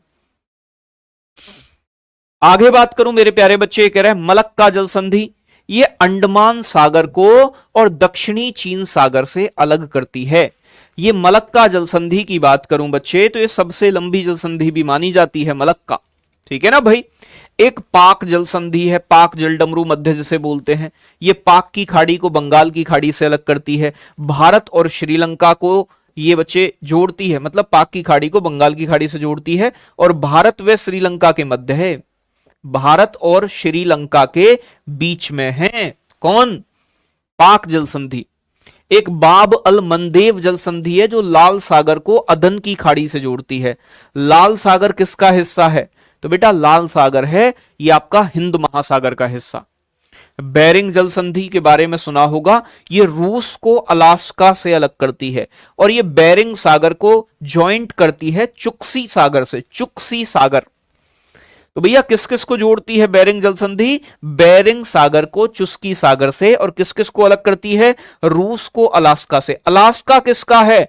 अलास्का अमेरिका का है, और रूस बेटा अलग देश है ही। पहले अलास्का रूस का हुआ करता था, रूस ने बेच दिया था इसे।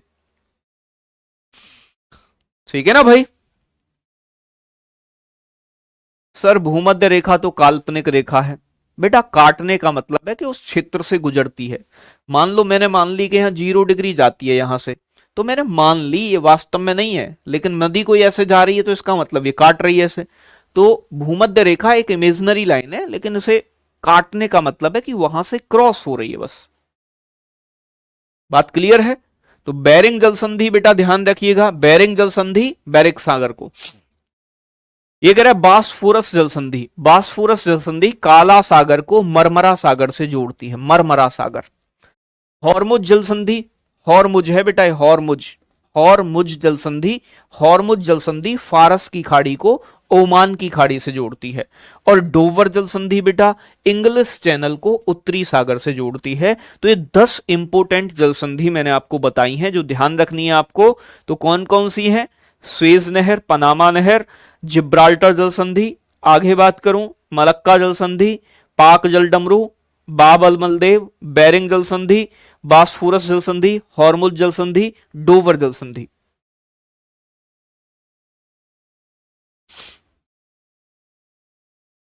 ठीक है ना भाई?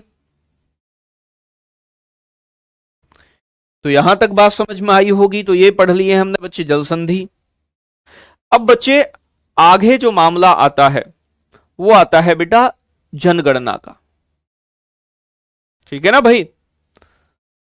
आगे जो मामला आता है वो आता है जनगणना का।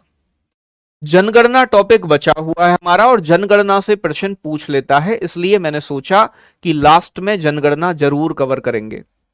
तो जनगणना 10 मिनट का टॉपिक है, एक प्यारा सा, बस आपको रिवाइज करना है, आता आपको सब कुछ है इसमें। और मैं आपको बता दूं बच्चे कि हमने सारे टॉपिक्स देखो, विश्व के पर्वत, विश्व की नदियां, विश्व के पठार, विश्व के मरुस्थल, विश्व के जलप्रपात, विश्व के बड़े द्वीप, ठीक है ना, घास के मैदान, यानी कि मैंने सारी इंपोर्टेंट चीजें कवर की हैं इसमें। तो ये पीडीएफ आप जरूर ध्यान रखिएगा। ठीक है ना भाई?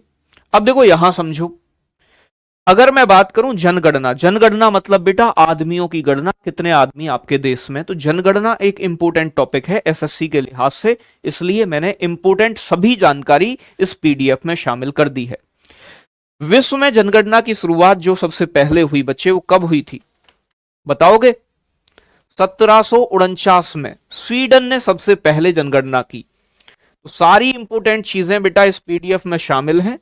तो सबसे पहले 1749 में स्वीडन के अंदर जनगणना हुई थी विश्व में। विश्व में 10कीय जनगणना, 10 साल में होने वाली जनगणना की शुरुआत, जनगणना मतलब सेंसस बोलते हैं जनगणना को, 1790 में अमेरिका से हुई थी। तो अमेरिका में सबसे पहले 10कीय जनगणना हुई। भारत में 10कीय जनगणना की शुरुआत कब से हुई थी? 1881 से। ठीक है ना? भारत के अंदर जो शुरुआत हुई 1881 से शुरुआत हुई भारत के अंदर 10कीय जनगणना। और किसके समय में की गई? रिपन के समय में, डॉग रिपन के द्वारा किया गया ये काम। ठीक है ना भाई? और जनसंख्या दिवस कब मनाते हैं बेटा? 11 जुलाई को मनाते हैं जनसंख्या दिवस। लेकिन अगर पूछे कि भारत में पहली बार जनगणना कब हुई थी इंडिया के अंदर फर्स्ट टाइम, तो आपका आंसर आएगा ये हुई थी बच्चे 1872 में, मेयो के समय में, मेयो के समय, डॉग मेयो, मेयो के समय में हुई थी बेटा। ठीक है ना भाई? यानी कि 1872 में पहली बार मेयो के समय। और भारत में 10 साल वाली जनगणना की शुरुआत रेगुलर जो हुई वो 1881 से डॉग रिपन के समय हुई थी। ठीक है ना भाई?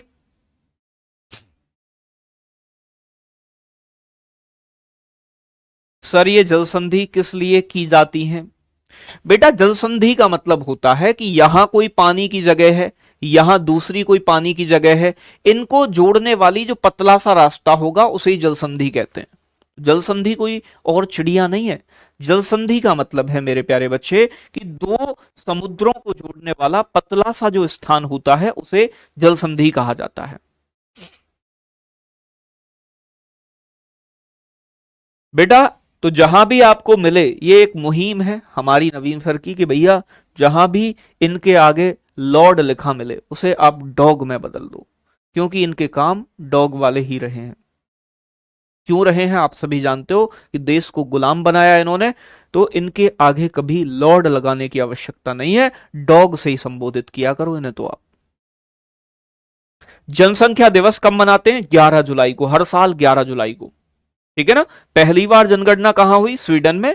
और जनगणना की 10 की शुरुआत यूएसए ने 1790 में, भारत में 10 साल में जनगणना 1881 में, भारत में पहली जनगणना 1872 में मेयो के समय में। और यहां लिख भी रहा होगा भारत में पहली जनगणना कब हुई थी बच्चे, तो यहां ये टाइपिस्ट महोदय ने गलत कर दिया है, इनका नाम यहां डॉग मेयो ही अच्छा लगता है, ठीक है ना भाई, 1872 में। स्वतंत्र भारत की प्रथम जनगणना, भारत जब आजाद हो गया उसके बाद कब की गई? 1951 में। जनगणना के अध्ययन को क्या बोलते हैं? डेमोग्राफी कहा जाता है, स्टडी ऑफ सेंसस। तो जनसंख्या के बारे में, पॉपुलेशन के, स्टडी ऑफ पॉपुलेशन क्या कहा जाता है? डेमोग्राफी कहते हैं, डेमोग्राफी कहा जाता है। सर डॉग की बेइज्जती होती है इनसे, तो नहीं बेटा, सही संज्ञा दी जाती है डॉग के नाम से। वर्ष 2011 की जनगणना भारत की 15वीं जनगणना है जो 2011 में हुई है। लास्ट जनगणना 2011 में ही तो हुई है, तो अगर शुरुआत से लगाएं तो 15वीं है, लेकिन स्वतंत्र भारत की कौन सी है बेटा? 7वीं। आजादी के बाद 2011 की जनगणना 7वीं जनगणना है। जनगणना का जो सबसे ऊंचा अधिकारी होता है उसे सेंसस कमिश्नर कहा जाता है, यानी कि जनगणना आयुक्त कहते हैं, सेंसस कमिश्नर, जनगणना आयुक्त। तो जनगणना का सबसे ऊंचा अधिकारी कौन सा होता है बेटा? जनगणना आयुक्त होता है, याद रखिएगा। हम सब स्टूडेंट आपके सहयोग को आगे बढ़ाएंगे, बिल्कुल बढ़ाना चाहिए। जो चीजें गलत हैं, मतलब हमारी किताब में उन्हीं चीजों का पालन हुआ आ रहा है, ठीक है ना। इन्हें कुछ किताबों महान लिखा गया है, लेकिन महानता के इनके काम थे नहीं, ठीक है ना भाई, बात क्लियर हो रही है। अब देखो बात करें 2011 की जनगणना के बारे में, तो भैया 2011 की जनगणना का शुभकर था, मतलब एक तरीके से सिंबल मान लो, सिंबल, ठीक है ना, शुभकर मतलब सिंबल। क्या लिख दिया है?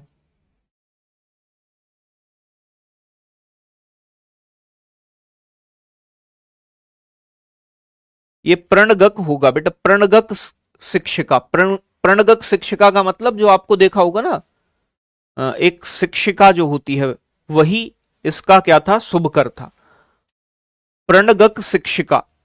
आपने शिक्षिका देखी होंगी जो टीचर होती हैं प्राइमरी स्कूल में, वही जो है जनगणना का काम करती हैं, तो वही इसका शुभकर था, शुभकर। आदर्श वाक्य क्या इसका स्लोगन था? हमारी जनगणना हमारा भविष्य, ये इसका स्लोगन था 2011 की जनगणना का।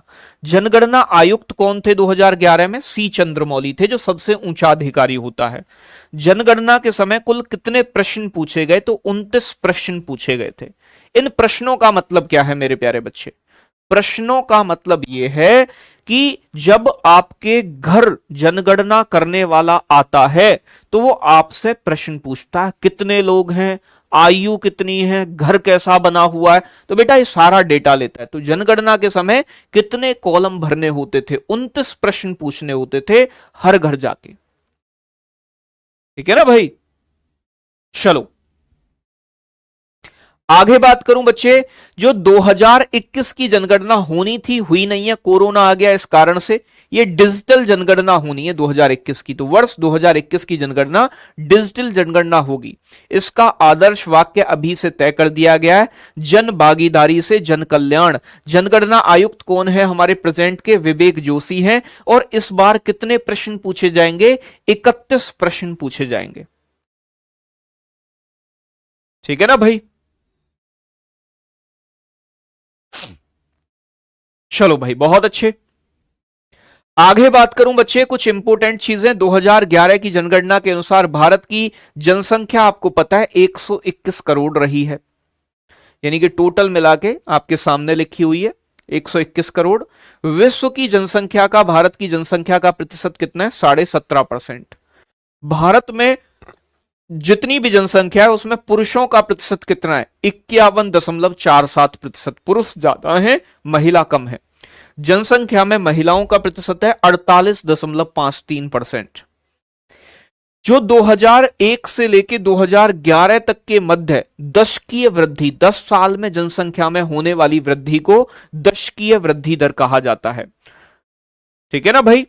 तो 2001 से 2011 के बीच 10 साल की जनगणना होती है ना, तो 1 से लेके और 2011 तक जो जनगणना में वृद्धि हुई वो कितनी हुई बेटा? तो ध्यान रखिएगा 17.7% की दशकीय वृद्धि। आपसे पूछेगा 2011 की जनगणना के समय दशकीय वृद्धि दर कितनी थी, तो आपका आंसर क्या आना चाहिए? आंसर आना चाहिए 17.70%। और आपसे बेटा वार्षिक वृद्धि पूछे, वार्षिक कि एनुअल कितनी हुई है, वार्षिक वृद्धि दर कितनी है, तो 10 से भाग मत कर दिए वैसे, ये चक्करवर्ती चलती है। ठीक है ना भाई? अगर वार्षिक वृद्धि आपसे पूछी जाए तो आंसर क्या आना चाहिए? तो वार्षिक वृद्धि में 1.64%। ठीक है ना भाई? तो वार्षिक वृद्धि कितनी हुई आपसे पूछे तो 1.64% की वार्षिक वृद्धि थी। दशकीय वृद्धि 17.7%।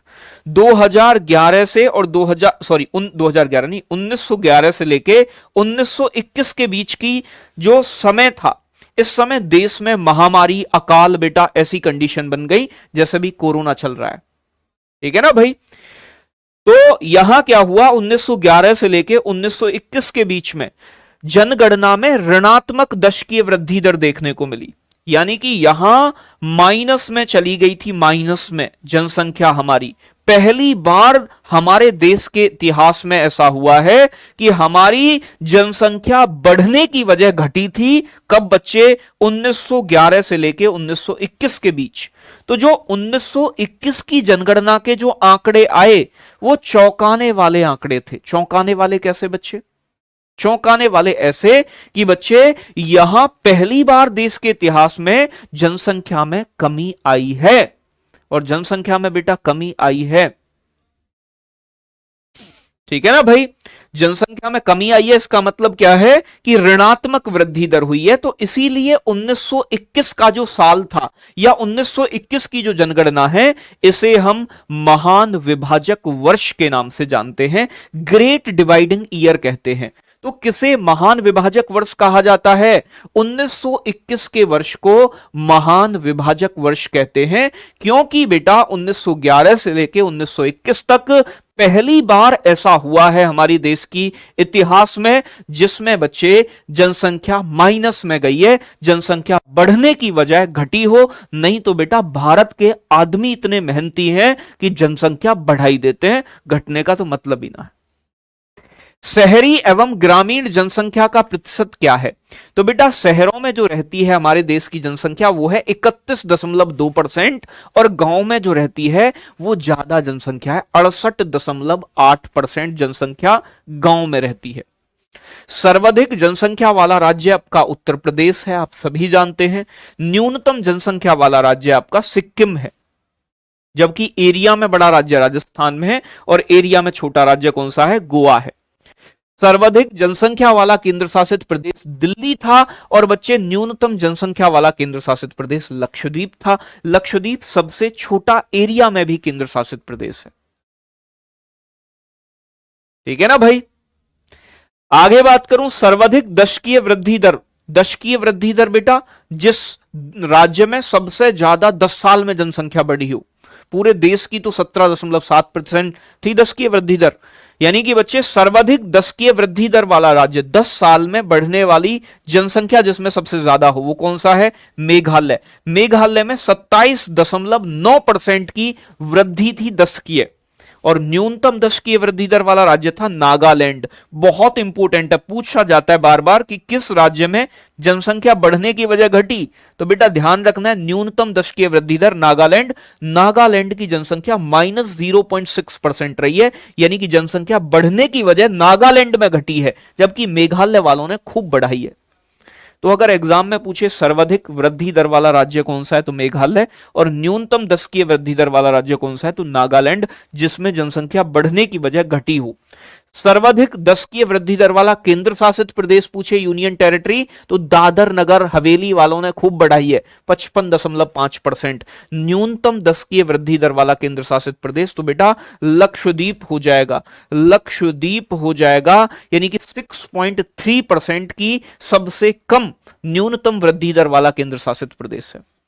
जनसंख्या घनत्व की बात करूं, पॉपुलेशन डेंसिटी, तो जनसंख्या घनत्व का मतलब होता है हर एक वर्ग किलोमीटर में, प्रति वर्ग किलोमीटर में रहने वाले लोगों की संख्या को जनसंख्या घनत्व कहते हैं। प्रति वर्ग किलोमीटर में निवास करने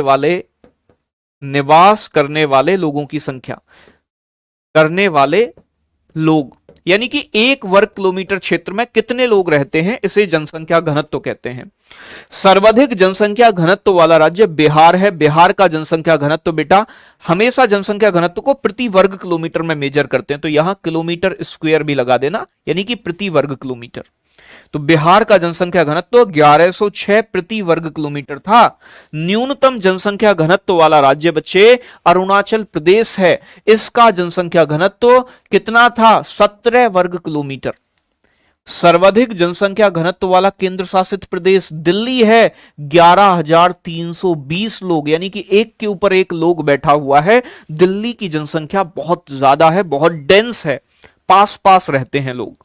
न्यूनतम जनसंख्या घनत्व वाला केंद्र शासित प्रदेश अंडमान निकोबार द्वीप समूह है। इसका जनसंख्या घनत्व 46 व्यक्ति प्रति वर्ग किलोमीटर था। भारत में पुरुष लिंगानुपात कितना रहा है, यानी कि 943 रहा है, 943। लिंगानुपात क्या होता है बेटा, सेक्स रेशियो बोलते हैं। 1000 पुरुषों पर महिलाओं की संख्या, 1000 पुरुषों पर महिलाओं की संख्या, यानी कि बच्चे 1000 पुरुषों पर कितनी महिला उपस्थित हैं, इसे हम लिंगानुपात, सेक्स रेशियो कहते हैं।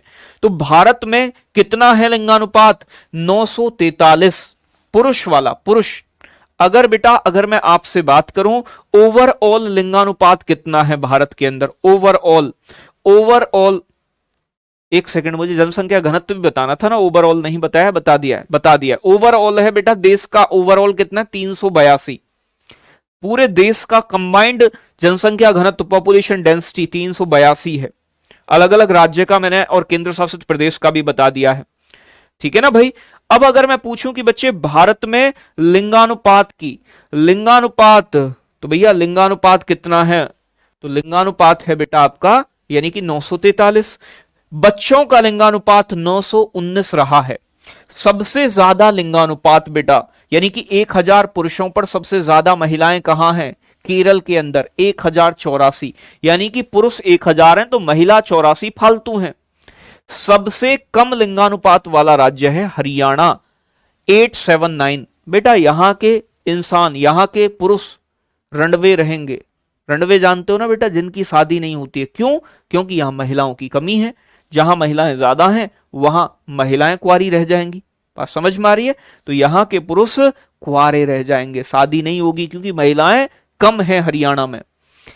आगे बात करें बच्चे आपसे, ये कौन है, मुकुल वाला। इस मुकुल वाला को एक बार जो थोड़ा सा इनका कोर्स डीएक्टिवेट करा दो और इन्हें एक बार ब्लॉक करा दो। अंतिम दिन भी तुम नहीं मानोगे, अंतिम दिन भी कुटाई खाना चाहोगे, हैं। बेटा सिक्किम की सीमा एक ही स्टेट से लगती है, सिर्फ वेस्ट बंगाल से, पश्चिम बंगाल से। सर्वाधिक लिंगानुपात वाला, सबसे ज्यादा सेक्स रेशियो वाला केंद्र शासित प्रदेश कौन सा है, पांडुचेरी, जिसे पुद्दुचेरी कह देते हो कई बार आप। तो पुद्दुचेरी के बारे में समझ में आ रहा है। 1037, 1000 महिला मतलब पुरुषों पर 1037 फालतू महिलाएं। न्यूनतम लिंगानुपात वाला केंद्र शासित प्रदेश दमन दीव है। यहां पर बच्चे 1000 पुरुषों पर केवल 618 महिलाएं हैं। ठीक है ना भाई, ये सारी चीजें एक बार रिवाइज जरूर कर लेना। साक्षरता दर, लिटरेसी रेट, लिटरेसी रेट का मतलब है बेटा पढ़े लिखे का प्रतिशत कितना है, जो पढ़ लिखने में सक्षम हो। तो भैया 73% लोग देश के पढ़ लिखने में सक्षम हैं। पुरुषों में बच्चे 80% के आसपास लोग पढ़ने में सक्षम है और महिलाओं में लगभग 65% के आसपास पढ़ने में सक्षम है। तो भैया साक्षरता को बोलते हैं लिटरेसी। लिटरेसी में पुरुष में कितनी है, महिला में कितनी है। अब राज्य वाइज देख लो, सबसे ज्यादा साक्षरता वाला राज्य केरल है, न्यूनतम साक्षरता वाला राज्य बिहार है। बिहार के लोग सबसे कम पढ़े लिखे हैं यानी कि राज्यों में। सर्वाधिक साक्षरता वाला केंद्र शासित प्रदेश बेटा लक्षद्वीप है। लक्षद्वीप के लोग 90% से ज्यादा पढ़े लिखे हैं और केरल में 93 यानी कि लगभग 94% लोग पढ़े लिखे हैं। न्यूनतम साक्षरता वाला केंद्र शासित प्रदेश दादर नगर हवेली और आपका आ जाता है, जो कि 76.2% है। तो ये बच्चे आपकी जनगणना से जुड़ी हुई पूरी जानकारी थी जो मैंने आपको यहां पर उपलब्ध करा दी है। आशा करता हूं कि आज की क्लास में आपको पूरा मजा आया होगा। आज मैंने पर्वतों के बारे में आपको पढ़ाया, नदियों के बारे में पढ़ाया। तो भैया सभी को समझ में आ गया। 1.5 घंटे की बोली थी, 1.5 घंटे में हो जाएगा। पीडीएफ आपको मिल जाएगी, एक बार पीडीएफ रिवीजन जरूर कर लेना। आपको सारी चीजें बता दी हैं कि भैया क्या चीज कैसे कैसे है। एसएससी एक आधा क्वेश्चन जनगणना से जरूर पूछती है।